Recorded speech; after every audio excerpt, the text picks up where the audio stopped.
Also, how default style sheets they work, we have seen yesterday. Okay. So today we are going to discuss about actually the server side as well. All these are nothing but to have a basic understanding. First, we are covering. In the following sessions, actually, we go much deeper. Okay. So this is the page yesterday we created. We have created few JavaScript as well in this, and we have created few styles. Okay. Going ahead, we need to know few concepts related to HTTP protocol. Okay. A protocol is nothing but certain set of rules which define how data is exchanged within or between the computers. Between the client and server, how you can exchange data. So that is actually defined with a set of rules that we call as a protocol. Communications among devices require that the devices agree on the format of the data that is being exchanged. Then only handshaking can take place. Okay, the set of rules that defines a format is called a protocol. Okay, for exchanging web pages, we use HTTP protocol, hypertext transfer protocol. With the help of that, we are sending data from browser to server, and from server, we fetch actually HTML content and render in the web browser. So that protocol is HTTP protocol, and in this security is HTTPS. Okay. So let me go with the slideshow. That would be better. Okay. So using HTTP protocol, HTML documents are fetched by the browser from HTTP server. HTTP server and browsers, web server, we can use both the terms. But when we say web server, hardware is also included in that. Hardware as well as application server or software server, together we call as web server. But HTTP server is going to be pure software server. Okay, like that you need to think. But often in an interchangeable manner, we use HTTP server and web server. But web server is going to be the hosting server, hardware, as well as software. Together we call as web server. But whenever we talk about HTTP server, it is pure software server, like Apache server, Tomcat server, or IIS Internet Information Server, Django servers. So like that, they are called as software servers. A web server or HTTP server is a computer that has a software application installed to store and serve HTML pages, images, style sheets, audio video documents, JavaScript files, etc. All these can be called as here resources. Okay, a web server or HTTP server is a computer that has a software application installed to store and serve HTML pages. Okay, you have a hosting space. In that hosting space, in a particular folder, you save the files. Okay, and those files you can access with the help of the software called as here HTTP server. So we have HTML pages, images, style sheets, audio video documents, JavaScript files, etc. we have in that. A web server serves resources like, as I told, HTML pages, JavaScript, images, style sheets, here to the browser. So browser is going to be requesting those resources, and web server is serving them, and browser gets. So here, this is wrong actually. Usually to the browser. Instead of saying by the browser, it should say it as to the browser. A web server or HTTP server URLs and HTTP request here. Okay, so a web server or HTTP server is going to be getting actually URLs. Then it's going to be serving request in that case. Whatever you request, you are going to get in that case. A HTTP server can be accessed by domain names of the web server or with its IP addresses. We may have a domain name or we may have an IP address. So with the help of IP address, we can access, or with the help of the domain name, we can access. A HTTP server delivers content from the hosted server to the end user's device. The device can be like a mobile phone or tablet, or it is a browser, or it can be desktop application. So to that, it's going to be delivering. And here HTTP server, it is server side. It has resources like HTML pages, images, styles, scripts, etc. Okay, so it is actually, I mean, like you get a request from the here client, the server is going to be serving you. So this is here HTTP server. Mostly either in the browsers we see or in the mobile phones we see this. Okay, a static web server is a server or stack that does consist of a computer, hardware with an HTTP server software. We call it static because the server sends it hosted files as is to your browser. So it's not going to be changing any content in that. How you host it in the same manner, it will be sent. So these are called as basically static pages or static content. Suppose you have image as it is gets downloaded, or you may have some content as it is without modifying that content we sent. So this was actually with the like Web 1.0. Mostly that was information centric, something like flyer or something like a form plate. We print something on that. The same thing we deliver to everyone. So same thing used to happen with the like Web 1.0. So Web 1.0 basically gives you only static content. Okay, but in the Web 2.0, user can interact with the like server, and whatever content is required that can be taken by the okay. So that can be taken by the here the user. So user can get whatever the user is requesting. That is possible with the Web 2.0. Whereas a dynamic web server does consist of a static web server plus extra software. Most commonly an application server and a database. From database, we retrieve data. Depending on the request from the user, that data can be getting rendered. We call it dynamic because the application server updates the hosted files before sending content to your browser via the HTTP server. Okay, you have a database, you have some application running. So HTTP server, first of all, is going to request the application to fetch data from database, and that data is sent to the here front end or to the client. So a dynamic web server does consist of a static web server plus extra software. Most commonly an application server and a database. We call it dynamic because the application server updates the hosted files before sending content to your browser via the HTTP server.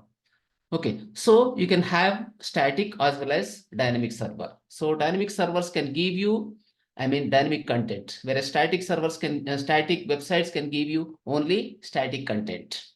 In the case of dynamic side, dynamic servers, what we have exactly, we have a static server as well as an application. With the help of that, dynamic content can be delivered. Okay, to interact with the web server or HTTP server, we have certain verbs or certain methods. With the help of that, we access. There's a get method, post method, delete method, put method, head method, connect method, options method, trace method. Of all these, actually, we use mostly like post method or get method or put method or delete method. They are called as CRUD. CRUD is nothing but here create, retrieve, update, and delete. Okay, so CRUD we call it. CRUD is nothing but here create, read or retrieve, update, and delete. So C is going to be post method. That is create is nothing but post method. Okay, read or retrieve is nothing but actually get method. Then similarly, U is update. Update is nothing but put method, and D is actually delete method. So with the help of this, you can actually perform different types of operations on the with the given server. So that is in the case of the dynamic. Okay, dynamic content when you are getting, if it is actually a dynamic website, in such case you can perform these things. So if it is static server, mostly we use the get. With the help of get, you are going to fetch only data. You don't modify anything, you don't add any data, okay, or you don't delete anything from that. So therefore, whenever it is a dynamic server, you are going to use post method, delete method, and put method. If it is a static content or if it is a static website, in such cases, we use only get method. So these methods are actually get method, post method, delete method, and put method. So these perform actually CRUD operations. CRUD, so create, read or retrieve, then update, and one more thing is delete. Okay, for creation, post method is used. That means adding some new record. You can assume like that. Okay, then R is nothing but reading. You may be reading set of records or single record. So in that case, it's called as read operation. Okay, that is going to be get method. Then similarly, U is for update. Update we do with the help of the put method. A put method can be updating. Then similarly, with the help of the delete method, we can delete the content. Okay, in the server. So these are the CRUD operations you can perform. A put method, a get method, a post method, and other thing is here delete method. And apart from that, you have head method, connect method, options, and trace. They are used for certain other purposes. But as a full stack developer, you are going to be using mostly these methods: a post method, get method, delete method, and put method. So these methods can be categorized as safe and idempotent and cacheable. So these methods can be categorized as safe, idempotent, and cacheable. Safe meaning is what? You may use a get method. The get method is not going to change any content in the server side. It's going to just get the data. You are going to just retrieve data. So with retrieval, these are nothing but read-only operations. You are just getting data. You don't modify anything. Whereas if you go with the idempotent, idempotent is going to be basically like, for example, you're trying to delete some user. Whether you try to delete the user once or many times, there is not going to be any difference. Okay. So what happens exactly? One time deletion or many times deletion is going to be getting deleted one time only. So whether you perform same operation once or whether you perform same operation multiple times, so in that case, result is going to be deletion only once. So it will not be having much server effect. So of course, it is getting changed actually. The state is getting changed. It is getting deleted. But when you make multiple requests, also same result you have. So such things are called as actually idempotent. Something like put as well as here delete can be idempotent methods. And certain methods can be cacheable. Cacheable meaning is what exactly? Get method.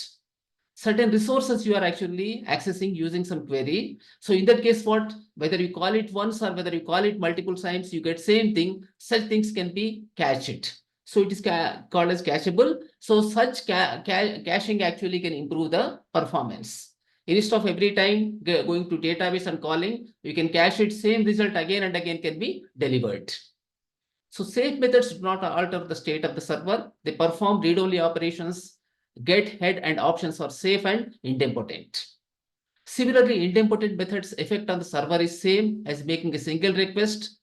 Okay, is the same as the effect of making several identical requests. So you may try to delete a resource like employee ID, you have 10101. Okay, you make a request only once or you may make multiple requests. So the effect is going to be same. Such methods are called as here actually idempotent methods. Similarly, here example you take instruction to the server to delete a user 10 times. No matter how many times the operation happens, the result is user is deleted. Okay, no other users will be getting deleted. It tries to delete the same user. If already deleted, it will not do anything. If it is not deleted, then it is going to delete. So the effect is what? Same always. Similarly, assigning the server to put a change to user address. Multiple invocations do not create multiple addresses. Instead, each invocation results in the same address saved. So therefore, these are called as idempotent. Okay. Similarly, a cacheable response is an HTTP response that can be cached, that is stored to be retrieved and used later. Saving a new request to the server, get and head are cacheable. Given get method and head methods can be cacheable here. Suppose you are retrieving some cities names which are in the US. They are available in the database. Okay, you want to get US cities which are in the US. So first time the query can be called. Okay, you are retrieving from database. Every time you are not going to be getting connect database. If you cache it, so that can be called a number of times. Same data, since it's same data, so we need not be calling every time. Instead of that, once you call and save it, then number of times you can be getting, you can be using the cached data. So the get is going to be here cacheable. Okay. HTTP headers let the client and the server pass additional information with a HTTP request or response. A HTTP header does consist of its case insensitive name followed by a colon, then by its value.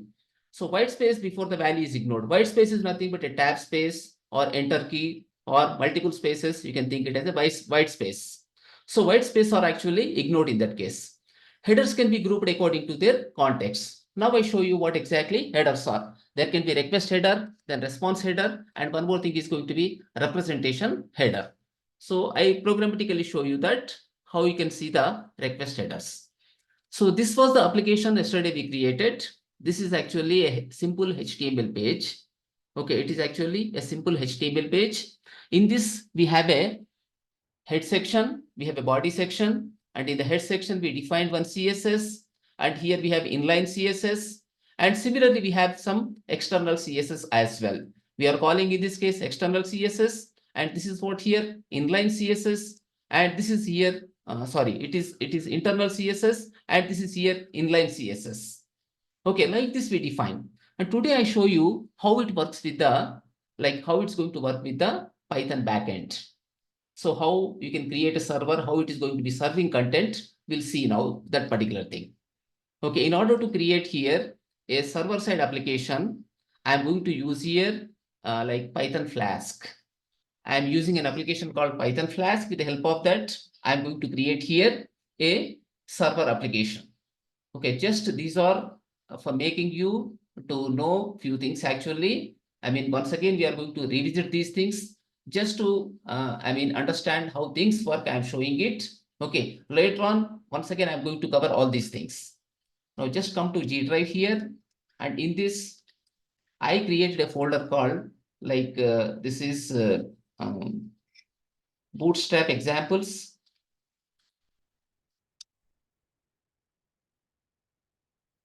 Okay, so inside this,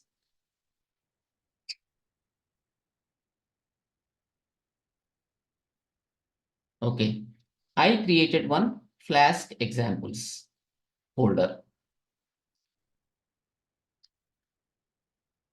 Now inside this, I would like to create here a Python application. So this is exactly Flask examples. One file is already created. We open that and see how that's going to work. Okay, so I just close this here. Then here I open folder.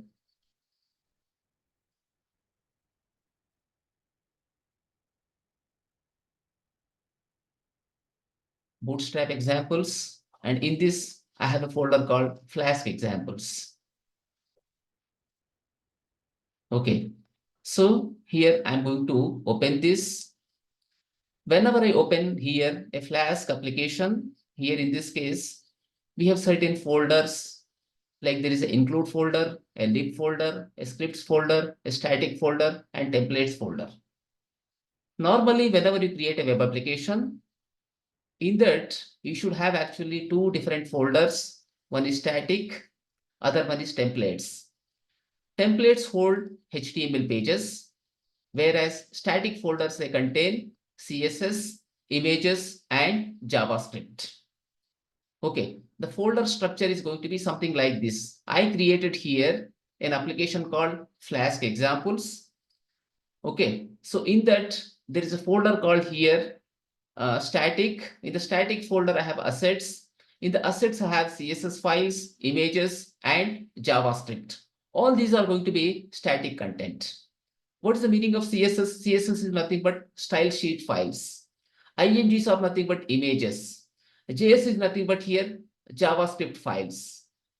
We created therefore three folders here in the assets folder. There is a folder called static.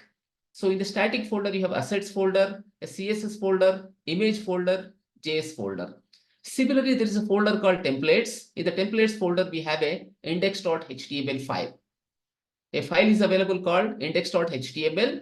So this will be getting served by the Flask application for us. And next thing is what here, there is a file called main.py. So using main.py, we are going to be rendering actually the HTML pages in this.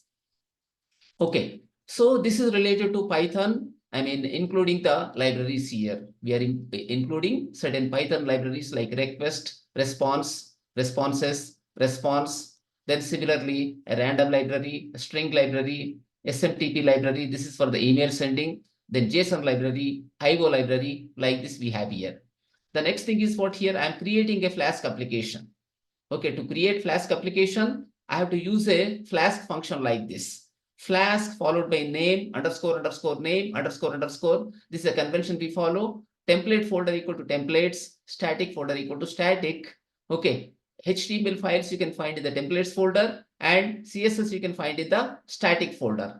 Then what we do here, a function I'm defining here. This is going to be root name. Root name is nothing but this you can call from the HTML. From the web URL, you can call this. So whenever you call server name followed by this particular root name, that concerned resource can be getting rendered. So this is going to be here default. We don't have any name here. This is the default. Then here def index, I'm getting the headers, request headers. Then response headers also I'm trying to retrieve here. Then ultimately I'm trying to print here the HTML page.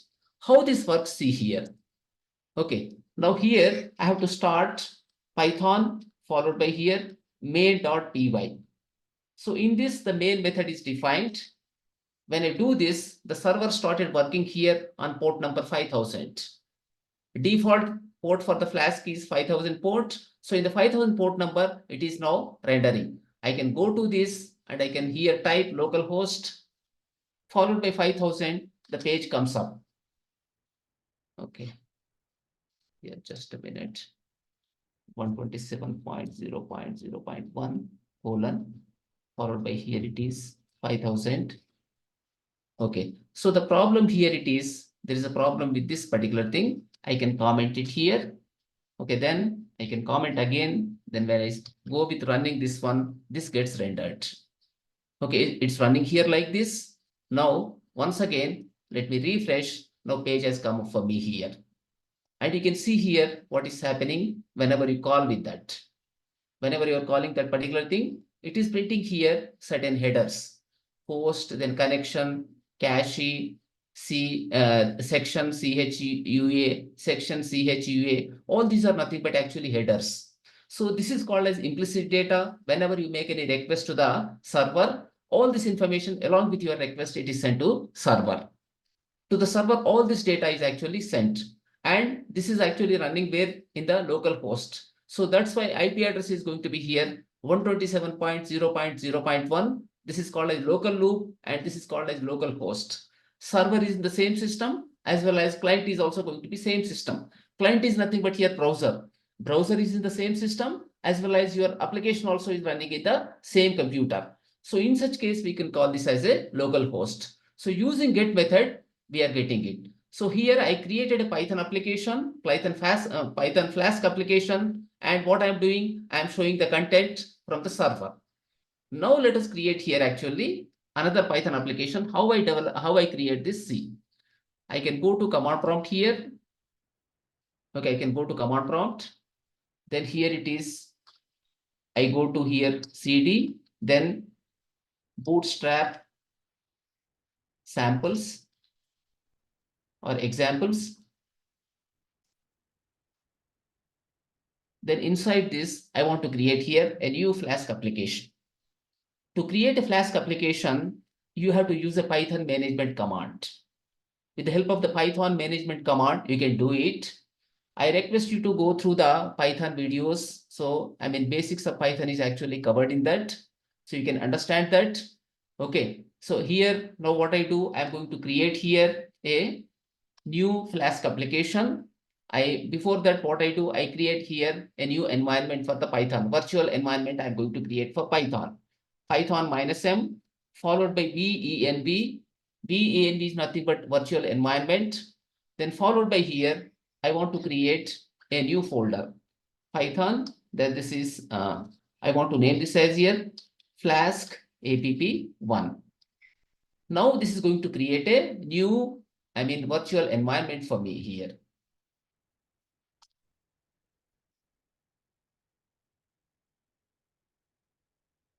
Sorry, spelling mistake. This is okay. Python -m venv virtual environment Flask app1. Now this has created actually new environment. New virtual environment is created. And if you go inside this file and see, you have here Flask app1. There are certain folders created for you now. Okay, you can find here certain folders. There is an include folder, there is a lib folder, then there is a scripts folder. The three folders are available for us here. Include, lib, and scripts. There are three folders available. I have created here a Flask virtual environment. Now here I can start developing Flask application. whatever libraries are required for developing Flask application, now I can install them. To install additional libraries, apart from the basic Python library, you have to use the pip command. pip stands for Python installer package. With the help of that, we can install. Okay, it is instead of installing globally. Globally means what? In a central repository, the library can be installed, but instead of that, you can actually install in this one, in this particular application. So that's why we call it as a virtual environment. We created earlier a virtual environment. So now in that virtual environment, what we do, I install the required Flask files. So using Python -m, it is called as management command, venv. That means what? Create a virtual environment, Flask app1. Okay, I'm creating here a new application called a new environment called Flask app1. Now in that environment, I can create here a Flask application. I can create here now a Flask application. So for that purpose, first of all, I need to install the Flask. By default, Flask is not available. You need to install the Flask package. There are so many packages available in Python. Okay, this is external package using Flask. You can develop web applications. So this is the API or this is a library for developing web applications. So server side, this is going to be for developing web applications. You have to use the Flask, or you can use Django, or you can use Tornado, or you can go with the Fast API. There are many libraries available. With the help of that, you can develop web applications. So here in this case, I want to develop a web application using Flask. For that purpose, first of all, I created here a virtual environment. To create virtual environment, I used command Python -m venv Flask app1. But prior to this, the Python must be installed in your system. Okay, you need to install the Python, and that must be available within the path. Path meaning is what? In the environment variable, this should be available. So here I go with the environment variables. Okay, so edit the system environment variables here. So if you come here, in this case, you find a path. In the path, this should be available. If you see here, somewhere Python is available. G program files Python 39, this is 3.9 version. And here G program files Python 39 scripts. So the Python is available in the path. When it's available in the path from anywhere, that command can be given. Okay, so this should be within the path. The Python, wherever you install your Python application, must be part of the path. Therefore, you can call that particular thing here. Now, what happened here? Using Python -m command, I have created a new virtual environment called as Flask app1. So once virtual environment is created, now here you can actually install first. Which one? The Flask API, Flask library we need to install. So once that is available, we can start developing Python application. It's very simple, nothing to get confused actually. So using Python -m venv Flask app1, you created here a Flask, a virtual environment in which you can create here a Flask web server. Okay, now next thing is what? I have changed into the concerned folder here using cd command. So these commands are actually like DOS commands or Windows commands. From command prompt you can give. Most of them actually these days they use only the GUI based. They go to folder, they open folder. But whenever you work with Linux or with the Windows PowerShell kind of thing, you have to do from the command prompt. So therefore, from command prompt, what I do here, I have changed into Flask app1. It's a new folder created, which is nothing but virtual environment, in which you have files related for the virtual environment, like include, lib, scripts. If you see lib here, you can find so many Python files in this. dir lib, when you say, you can find here certain side packages. There is a folder called side packages required for this application. It has created here certain libraries. It imported certain libraries and kept in the side packages folder. So in the side packages folder, required Python libraries are available for us. Okay, now next thing is what here? Once again, I type dir command. Here I press dir/p. We have here include, lib, then followed by scripts folder. Now I go to the scripts folder. From there, I enable the virtual environment or I activate. Virtual environment by default, they are not activated. You need to activate that. For activating it, do like this here. cd, then scripts here. After that, just see what are the commands available. One of the command is here what activate. Second thing is what here deactivate. Once your work is completed, you have to deactivate that. Okay, once your work is completed, you can deactivate. So just type here activate. After activating it, what happens with the command prompt? Just see there. So what changes you have with the command prompt here? Just see in the G, what happens? See after G, what it will be? C in this case. Okay, sorry, before G. You have here Flask app1. It is called as here virtual environment is activated. Now here in this, you can install the required Python packages. So I must install now Flask. Pip install followed by here it is Flask. So with this, what is happening? Flask library is getting installed. So once Flask is available, you can start creating actually web application. So what is happening now? It has downloaded required files and kept in the side packages. So there it has installed. Now Flask library is available for us. Okay. So since it's available now, you can start developing actually Flask applications. For this purpose, now what I do, I can once again launch the Visual Studio. Again, I launch the Visual Studio, then open the new folder. Always don't open a single file, try to open entire folder. So here, I go to G drive, then in the G drive, here, Bootstrap, samples, examples here. So in the examples, we have Flask app1, this I'm opening. When I open this folder, here I can find include, then lib, then scripts, and one more thing is what here, pyenv cfg. This is nothing but a configuration file. There is a configuration file available for me. Okay, so if you open the configuration file, you get some information in this manner. Home is what here, Python 3.11. Then include system side packages false. We are not using from the system side. We are using from the local. That means from this folder we are going to use. Then version is going to be here 3.11.4. Then executable file is here what? C:/Python 3.11 python.exe. Okay. Then here command is what exactly? This is the command. With the help of this, we created here a Flask app application. So this is part of actually here pyenv.cfg. This is called as Python environment configuration file.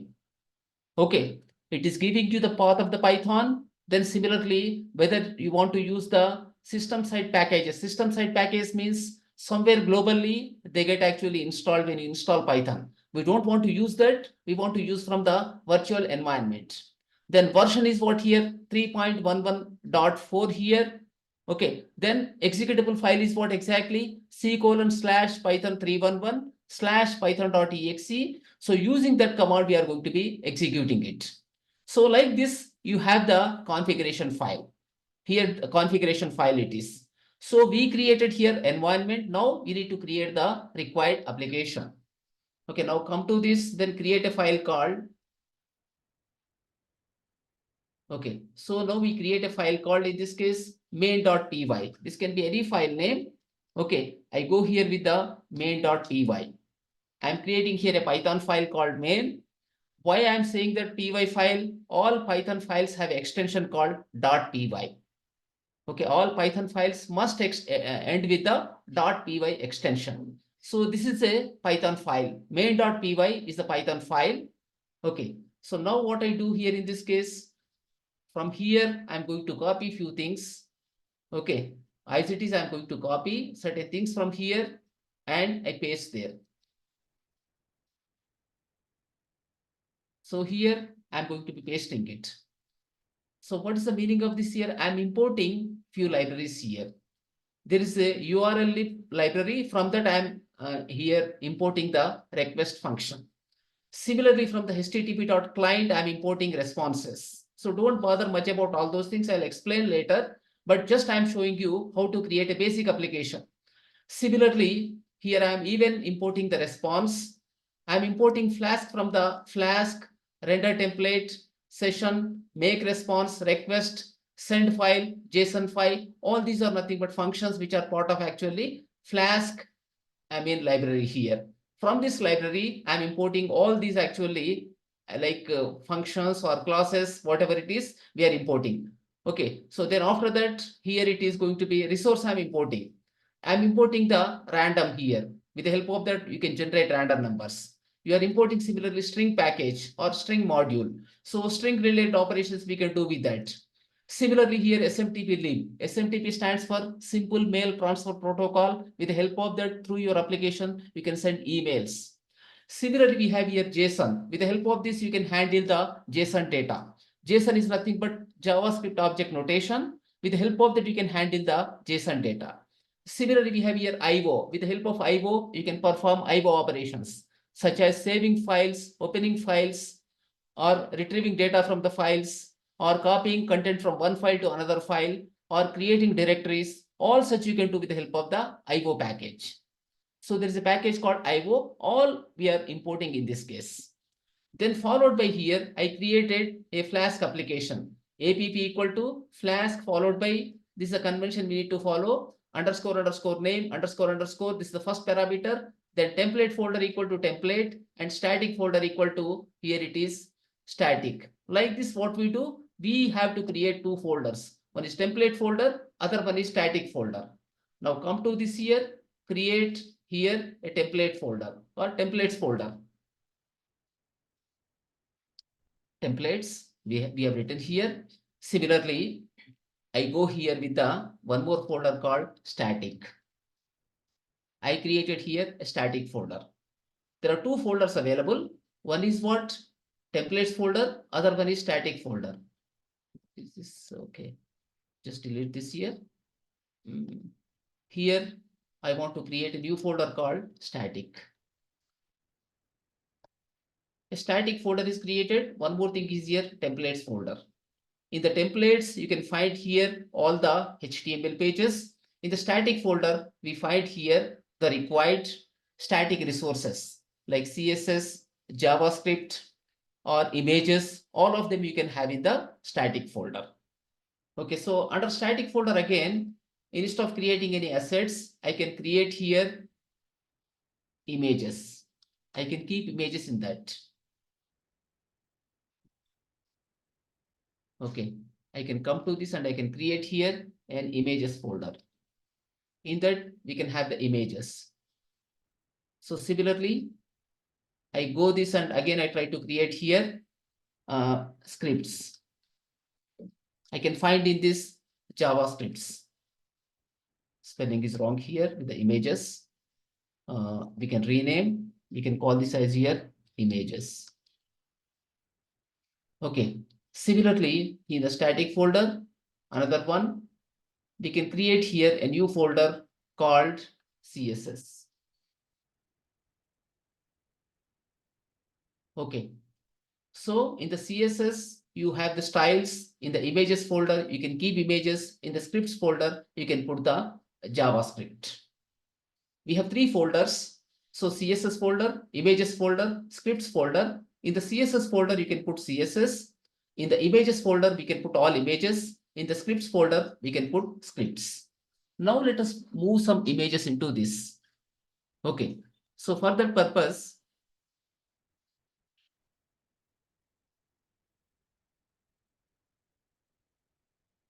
examples I take here from this. Okay, so Flask great examples. Here I have few images. I can copy these images. I can copy all these images and put in the in the Flask app1. So in the static folder under images folder, I can dump these things. These images I have client zones, earth hug, then earth, it's RUC, CKA, GAPHY, spin world. All these are nothing but GIF except climate zones. Climate zones is actually a PNG file. Otherwise, the rest of the things are actually GIF. Animation you can find in the GIF file. We have JPG files, we have PNG files, we have GIF files. These files are actually common with the web pages. So most of the time we use actually PNG files, portable network graphic files. So GIF is nothing but graphic interchange format. Hello? Pachadi, vankai pachadi rice.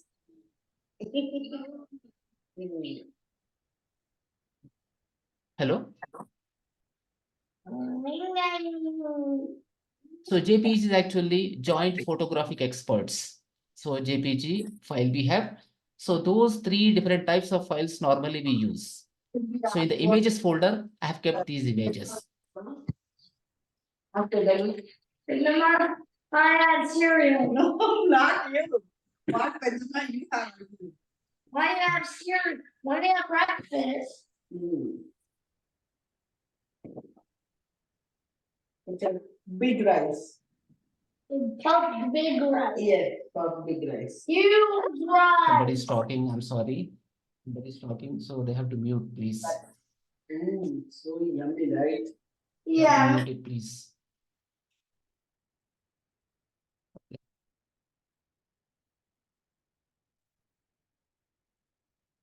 So fine. Now these are the static folder. These are the different folders in the static folder. So we have CSS, we have images, we have scripts, and we have templates. Now let us come to templates folder. In the template folder, let me create here some sample HTML page. I call this as here home.html. So this is a home.html. So in the home.html, I create here some home page.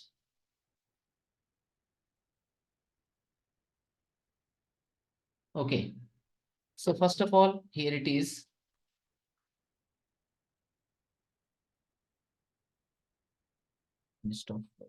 Sometimes IntelliSense does not work properly. Okay. If I come to templates, I can go with this doc type declaration. I can use same thing here. Then followed by it is here HTML. Then closing tag I have here. Okay, the next thing here it is head. Then here also it is head.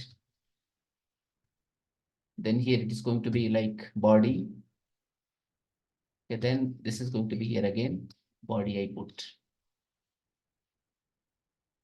Okay, now I would like to here go with some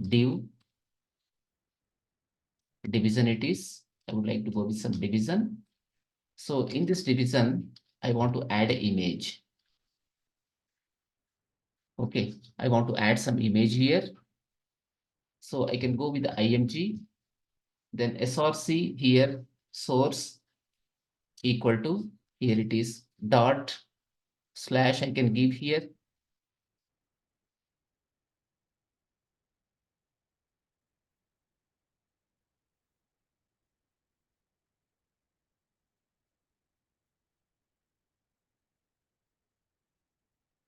Automatically, fine. So here in this case, I can go with the dot slash images.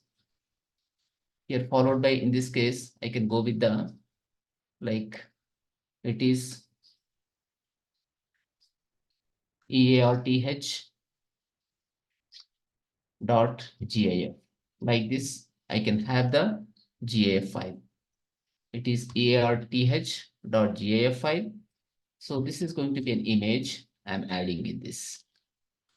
Okay, just one image I added. I want to see this, how this is going to look for us.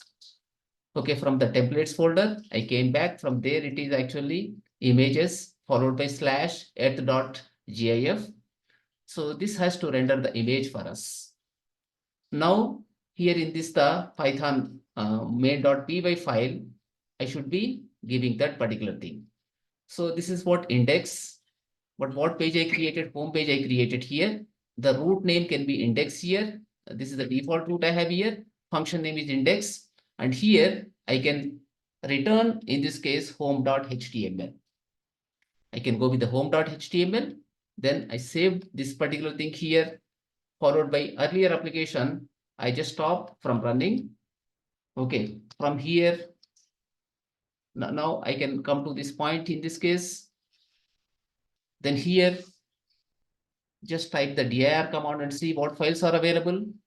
So here we have a main.py. Just type here Python followed by main.py. So it is running on which port again? On 5000, port number 5000. It's running here. You can go to this, then here go once again, refresh this particular thing. So image is not actually seen for us. Let us inspect here why it is not available. Okay, when you go with the /images/earth.gif file, this is not available here. So let us see why this is not available for us.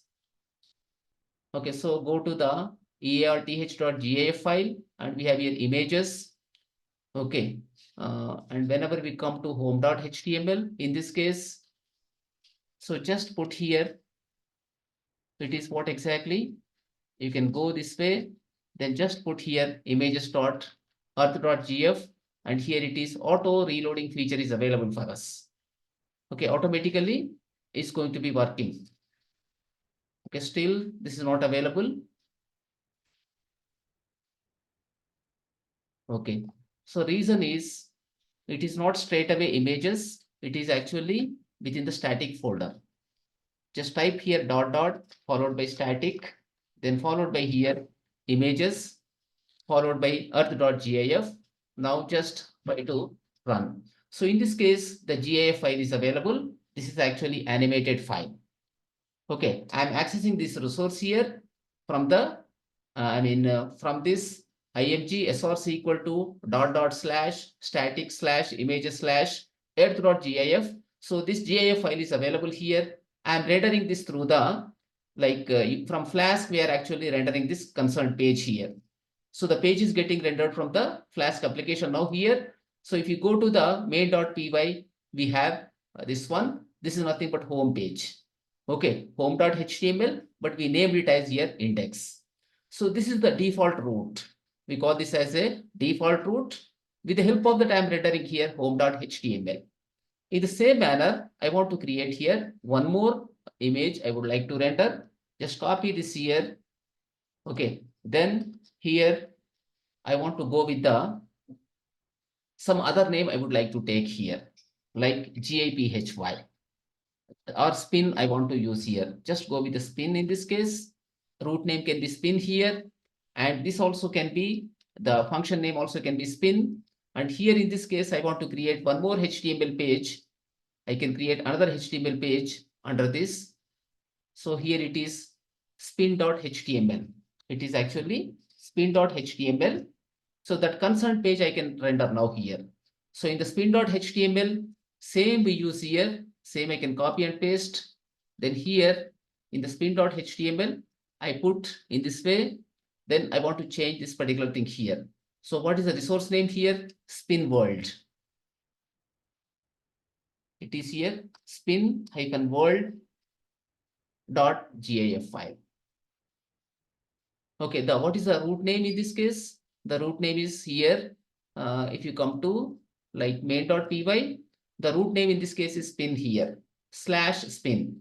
Okay, so I have saved this. Now what is happening in this case? It's giving some error here. So once again, try to go with this. So no error now. Here there is no error. It is running properly. Now, if you come here, what is the root name default root this is? If you go with this and type here spin, you get actually different image. Okay, so if you go with the default, what is happening? We have same thing. So I think I haven't changed in this case. So if you come here in the home.html, that's fine. Both are home only. I need to change this to spin.html here. When I change to spin.html, that can be properly coming up. Now here, go with this, then type here spin. So it is now showing the different image for us. This image is going to be here different in this case. Okay, we have a different image now in this case. And once again, if you remove here, so spin, if you remove, and if you simply press this one, what is happening? You are getting the home page. So it's basically index, method is index. So with the help of the index method, we are accessing this particular thing here.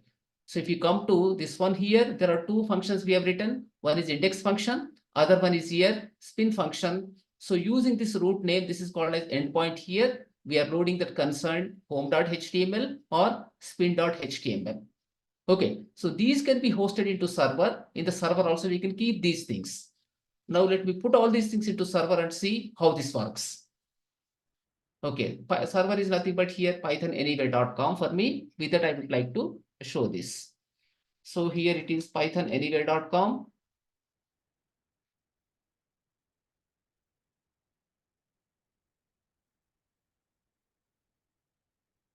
So this is the dashboard available for me.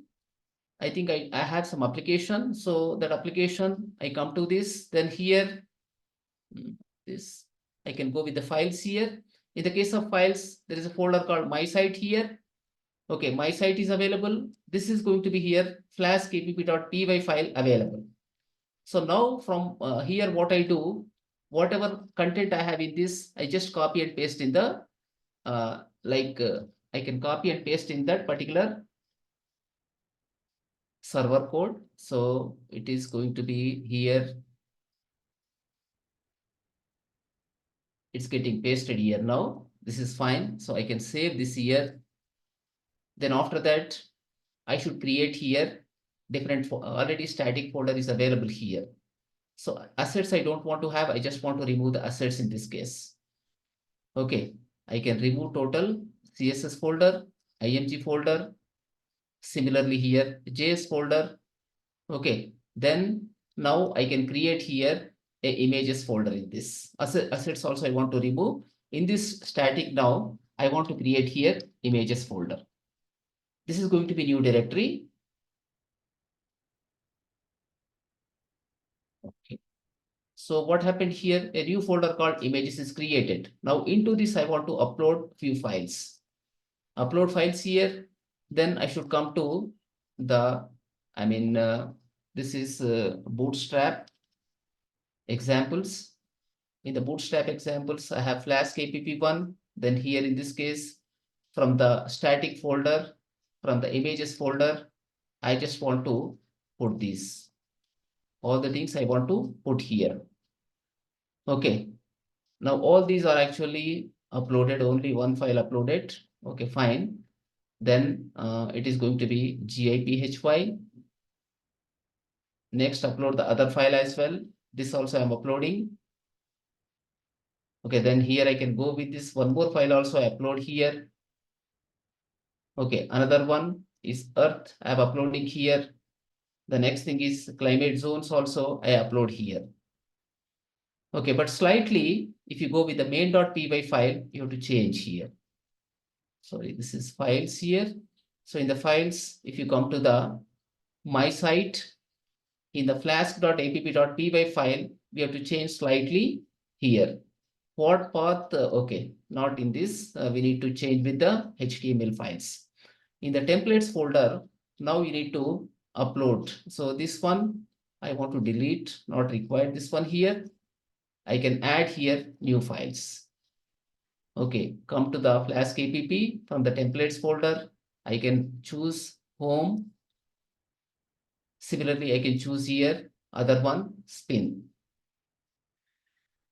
Okay, both of they are actually uploaded into templates folder, but in the home this time I should not use any images. Straight away in the static folder I kept GIF file. In the same manner, I can come to this, then I can go with the spin.html. Here also same thing I should do.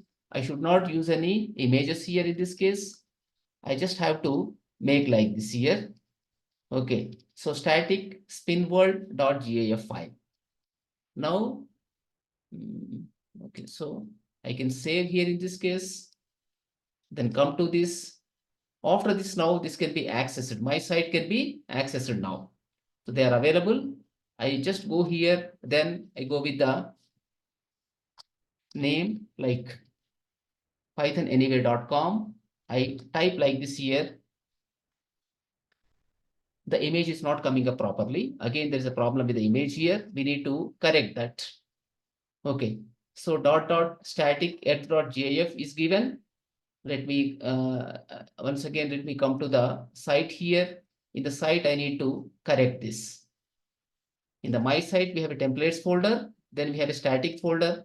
In the static folder, in the images folder I kept, no issue. So therefore, in the flash kpp.py file, I can change it. I can change this particular thing here. In the concerned templates files, I need to change. So come to home.html. Then here, go with the static followed by images folder. Okay. Similarly, here I should come to spin.html. Here also I should have here /images folder. Then spin world GIF we have here. So just save it and now again try to run this. Still there is a problem.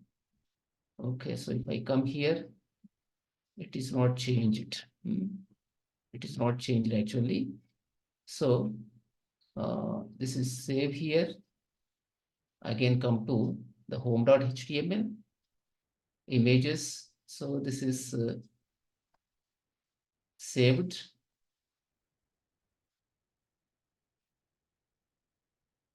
Okay, so here I go with the spin.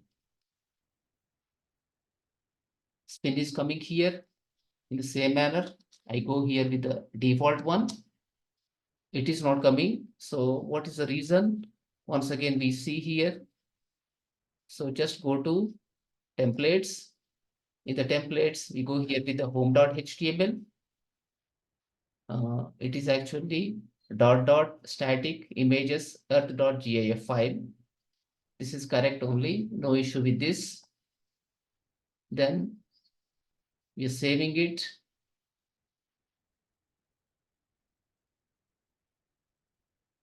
Okay. So what could be the reason? We come to again the file called this is static images earth.gif. It is available here, no issue. Okay. Come to templates. And here my site. Okay, so here in this case, index it is home.html. It is home.html. And that is spin actually. So home.html we should have in this what file. This is exactly in the templates folder. We have home.html. This is correct only static images /earth.gif. I have saved even this one. Okay, then if I go with the slash in this case, it's not coming up. So we can check here, inspect. It is having only this value. It's not getting changed. Okay, static earth.gif. If I come to the templates folder,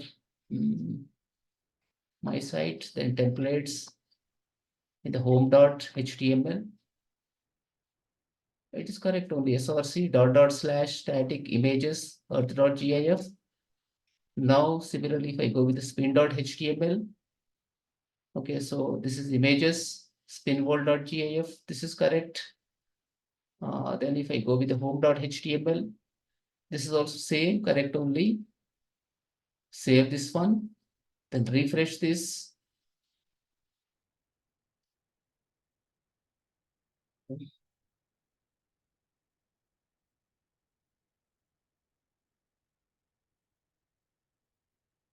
Now this is coming up. So it was not refreshing. I mean, if you go with this and type here spin, so other one is also going to come for you. So different images we are seeing here. So this is called as basically a URL, okay, or endpoint you say. This is the default one. Home page is coming by default. And whenever you want to go to some other resource, you can go with this and type here spin. So it is printing actually, it's showing the other image for us. Two images we are showing in this case. Both of them are actually images. So here what we have done today, we have created actually Python application, Python Flask application. And with the help of that, we are actually rendering some content and HTML pages we are rendering. So all these are nothing but here dynamic pages. So these are here now dynamic pages. Content also can be sent dynamically into this. Okay, so here I created two routes, or I can say two endpoints here. So first one is here default. Second thing is here spin. So using the default one, I'm rendering home.html. So using spin, I'm rendering in this case here the spin.html. So two different pages are rendered here. So this is what exactly server side it is. So this is server side code we have written. With the help of that, we are rendering the HTML pages. Locally, we rendered it, as well as we are rendering it in the server side. So, I mean, as well as we hosted in the server. From server also, we are showing this particular thing here. Not simply in the local host. I have hosted this in the like pythonanyway.com. From there also, I'm showing it. So this is the default route here. Okay, when you go here with the slash spin, so in such cases, this is going to be here another page which is getting rendered. And this is nothing but actually only get method. It's not post method, it is simply a get method. So this method is nothing but here simply get method. As I told, there are going to be different types of methods, a get method, a post method, and a put method. So these are what simple data we are sending from server to client in the client that's getting rendered. Okay, and whenever you run locally, what is happening in this case? It is giving you some site, I mean, along with the request, certain headers we sent here. So along with the get, along with the request, we are sending certain actually headers. So connection, similarly, other kinds of information you have in this case. You can see here user agent, Mozilla 5.0, then similarly Apple WebKit or Chrome. So these are basically different headers, user agent headers are sent in this case. Then what type of content is accepting here? Text, HTML, then similarly like images, PNG. So these are going to be what type of content it is accepting you have. All this without our knowledge actually sent to server. So we may not be sending explicitly all this data. By default, automatically this data is sent, and this is called as here implicit data. Browser is going to send all this information. This is called as here headers information. We have basically request header information, response header information. So these two header informations are very important actually. So whenever you make a request, so along with your data, it's going to be sending all this information. And you have four types of methods: get method, post method, delete method, and update method. So today we have seen actually a get method. With the help of that, we are getting data. I haven't written here explicitly, otherwise I can write here the method also. For example, take here method equal to, I can write it as here like I